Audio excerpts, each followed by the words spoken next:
Thanks, guys. Good luck. Thank you. Two tight races in Florida for senator and governor in last week's midterm elections, which have sparked a flurry of legal battles, leading to today's first deadline for recounts conducted by machine. Initial counts for the Senate race after the November 6th vote had Republican Rick Scott leading over Democrat Bill Nelson. While in the bid to be the state's next governor, Republican Ron DeSantis had the edge over Democrat Andrew Gillum.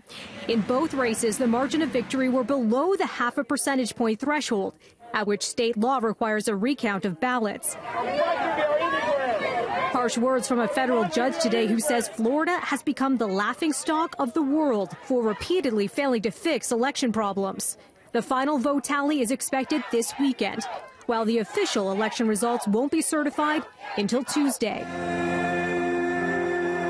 Donald Trump has repeatedly weighed in on the Florida races with unverified claims about voter fraud, with tweets like this one saying the Florida election should be called in favor of Rick Scott and Ron DeSantis, in that large numbers of new ballots showed up out of nowhere and many ballots are missing or forged. An honest vote count is no longer possible.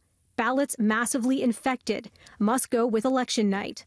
And more votes are still coming after a federal judge ordered today that voters now have until Saturday to fix mail-in ballots that weren't counted because the signature on the envelope didn't match the signature on file. The legal battles and count confusion bringing back memories from Florida's presidential recount 18 years ago.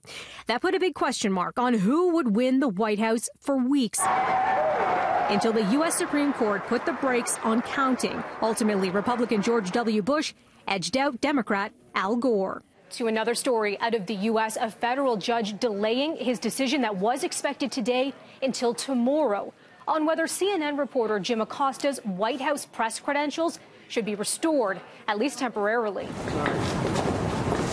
Acosta arrived in court yesterday, a day after CNN filed a lawsuit against the Trump administration over the yanking of the reporter's press pass. His credentials were revoked after Donald Trump lashed out at Acosta when the U.S. president was questioned about the migrant caravan and the Russia investigation. The White House accused Acosta of putting his hands on an intern who tried to take away his mic, an allegation Acosta calls a lie. The White House argues the president has the power to limit any reporter's access.